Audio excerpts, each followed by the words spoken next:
On a battlefield, a man walks, calling for his fellow soldiers. Disoriented and struggling to move through the swampy terrain, he tried to find his friend Frank. The rest of the unit had already withdrawn, convinced Nick had not made it. Alone, he eventually stumbled into a trap set by villagers and was captured. When he regained consciousness, he found himself in a small Vietnamese village where the locals cared for him. He completely lost his eyesight, but they treated his injuries with herbs, fed him, and treated him as one of their own. One man even took a personal interest in him, teaching him combat skills and sword techniques. Over the months of training, the man, Nick, learned to use his hearing in extraordinary ways, compensating for his blindness by sensing movement and danger around him.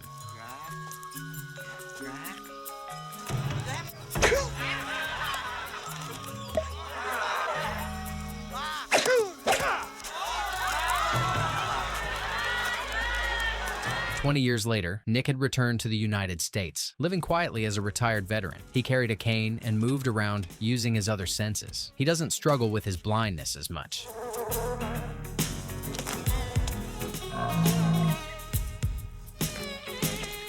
He then walked into a diner and ordered a burrito. A guy, who noticed that he is blind, wanted to make fun of him. He asked if he wants a mild or hot sauce on his burrito. Nick calmly told him he wants a mild sauce, but the man put a hot sauce instead. When Nick takes a bite of his burrito, the sauce burns his tongue. Everyone in the diner started to laugh, but Nick, brushing it off, told him the sauce was too mild for him and asked if he had anything stronger. Shortly after, the man and his friends started harassing a woman. They took her purse and started throwing it between them. When her purse dropped near Nick, he picked it up with his cane. The man asked it to give it back, but Nick mocked him for it. Give him the purse, gringo.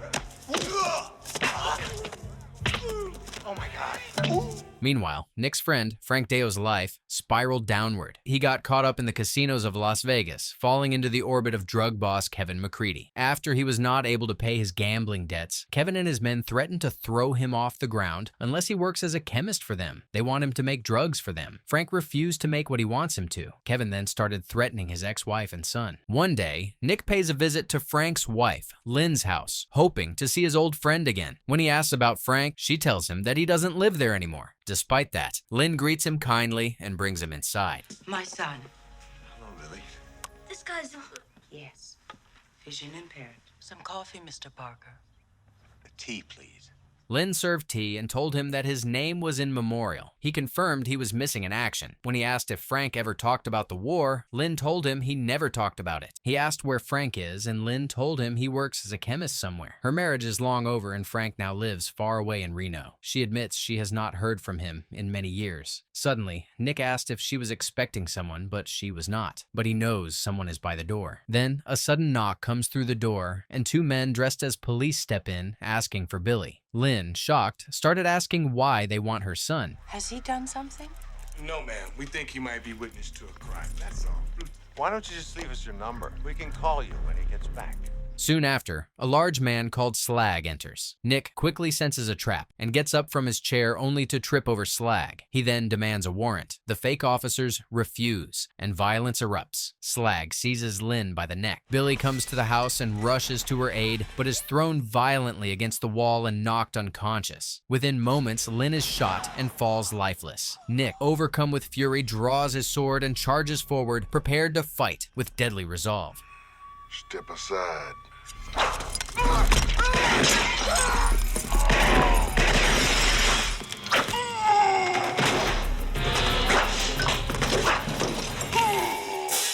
That's not bad for a blind man. Stop, no bullet!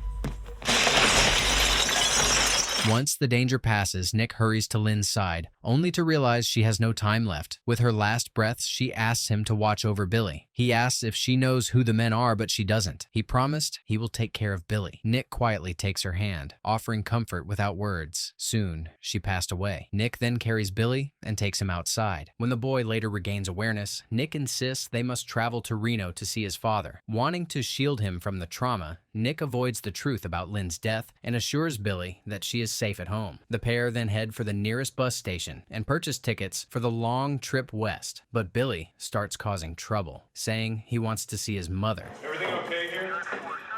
Yes, thank you. Come on, we don't want to miss our bus. This is the final.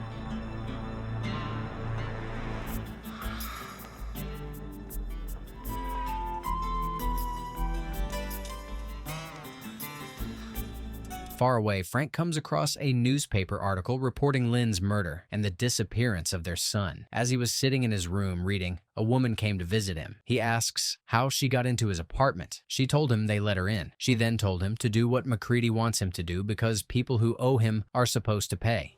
You tell McCready I'll talk to him. Nick and Billy begin their tense journey together. As they walk in the rain, Nick falls and Billy makes fun of him. But after a while, Billy himself falls. Nick made fun of him too, and to get back at him, Billy fed him a stone, telling him it was candy.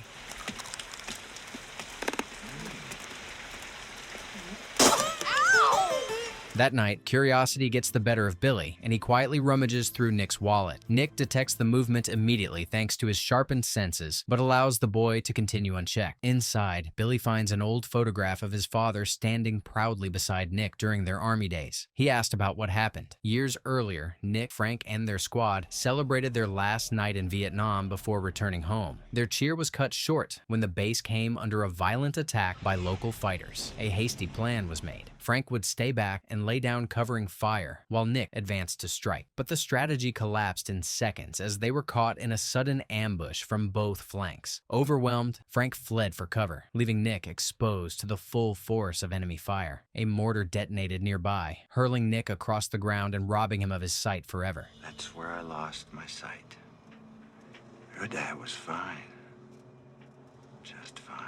Despite what happened in Vietnam, Nick never once holds Frank responsible for leaving him behind. The bus carrying Nick and Billy halts at a roadside gas station with a diner next to a wide cornfield. Seizing the chance, Billy slips away to a payphone, hoping to call his mother. Nick intercepts him before he dials and pulls him aside for a serious talk. This time, he finally reveals the truth. Lynn is dead. The revelation shatters the boy, who remembers that Nick had promised she was safe. Feeling betrayed and unable to face the loss, Billy bolts into the towering rows of corn.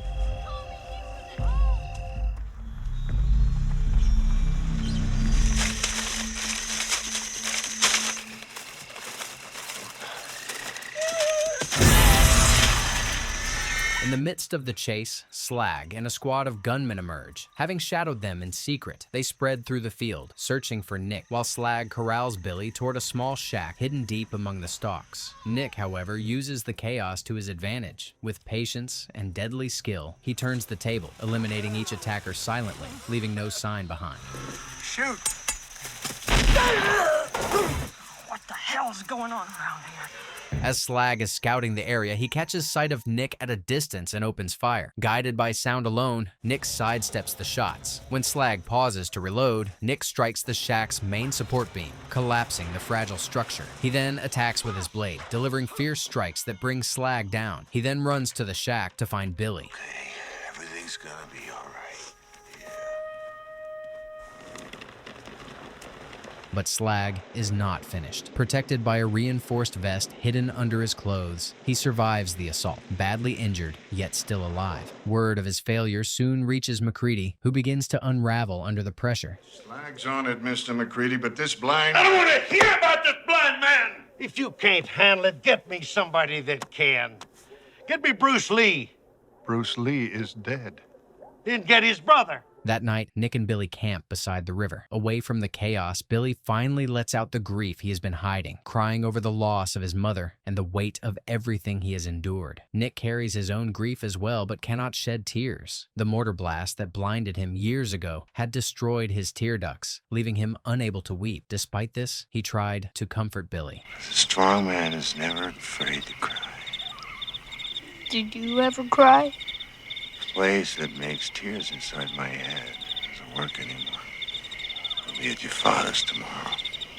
By morning, the two set off again, eventually catching a ride toward Reno and Frank's home. Billy, still shaken, resists approaching the house, convinced his father no longer wants him. Nick carefully explains that forgiving the past is sometimes the only way to start anew. Together, they walk to the door and knock. The woman who was visiting Frank earlier opens the door, introducing herself as Annie. She greets them warmly, inviting them inside. Yet Nick immediately senses danger. His instincts are right. Hidden within are two of McCready's men, Lyle and Hector. Without warning, Lyle strikes, knocking Nick out cold, while Hector restrains Billy. I love it! Slag takes days, can't even cut the mustard.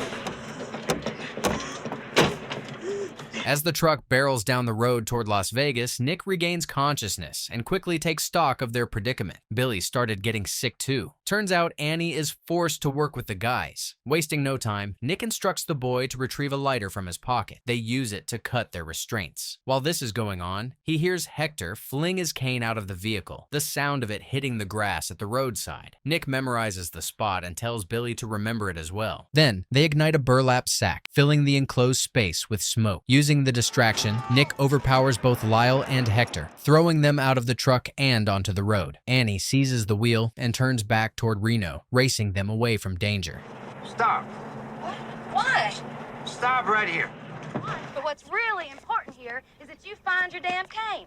However, when they later stop to collect the discarded cane, their troubles resurface. Lyle and Hector, having regained their senses, immediately ambush an elderly couple nearby. Stealing the couple's car, the two men speed off toward Reno once again, determined not to let Nick and Billy slip away. Finally, Billy found the cane and handed it to Nick, but Lyle and Hector show up. The three people run to escape, and Annie drops her glasses. Before she was able to pick it, Nick accidentally stepped on it. Nick decided to jump behind the wheel. Guided by Billy's directions, he launched into a wild chase through crowded city streets.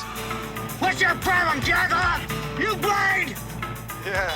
What's your excuse? Tell me when we hit the next intersection. No! This is easy. Just like riding a bike.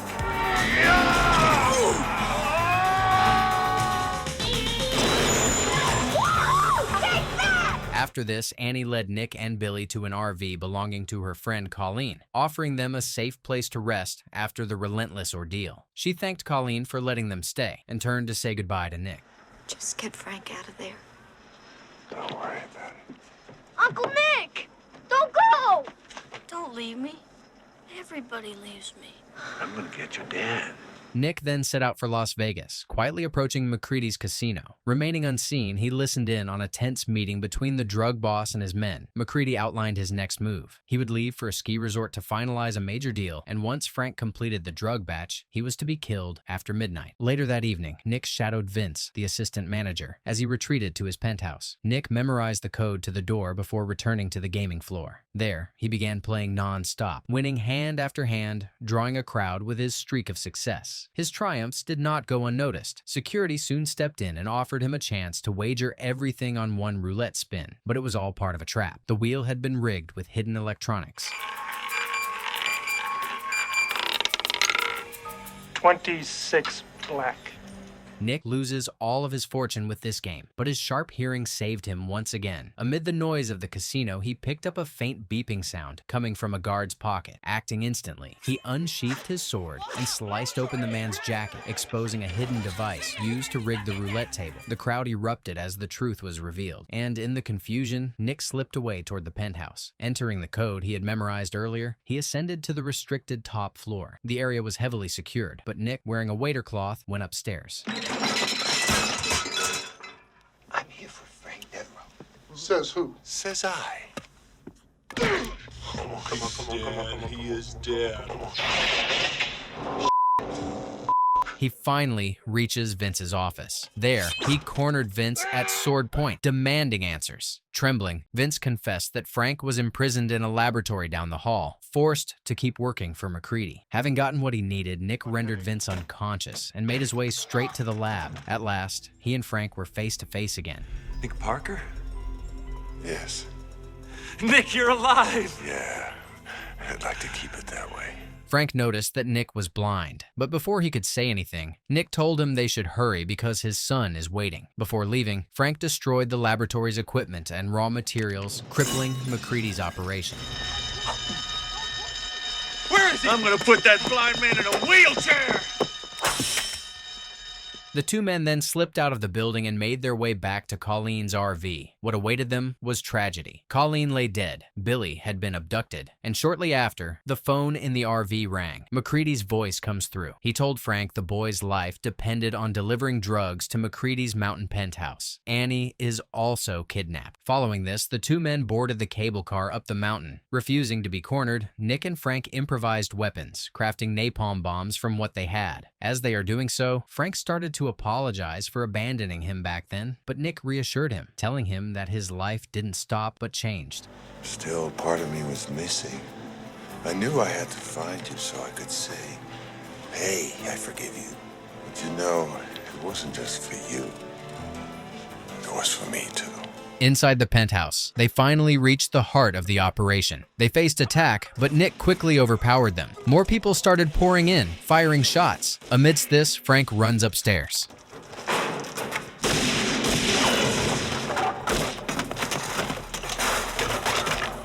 Finally, Nick is surrounded by MacReady's men. He then turns the light off. The men struggle to see in the dark, but Nick, who lived his life in the dark, moves with ease. He launched an attack on all of them, taking them out easily.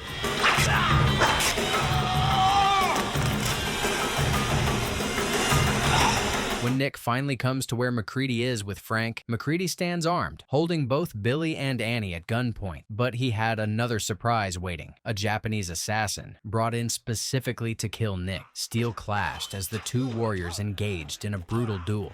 Nick, he's trying... Shh, Frank, shut up.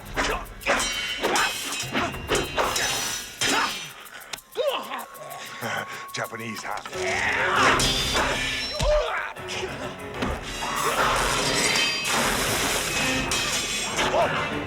The fight ended violently when Nick forced his opponent into the hot tub and electrocuted the water. Without warning, Slag emerged and fired, striking Nick in the shoulder and knocking him down. Slag taunted him for his blindness, but that moment of arrogance cost him his life. Summoning his strength, Nick hurled his sword with perfect aim, cutting him down instantly. MacReady burst in to seize control, but Frank intercepted him. The two men tumbled across the floor in a desperate fight, both struggling for the handgun. Nick then rose, finishing the last opponent with a final clean strike of his blade.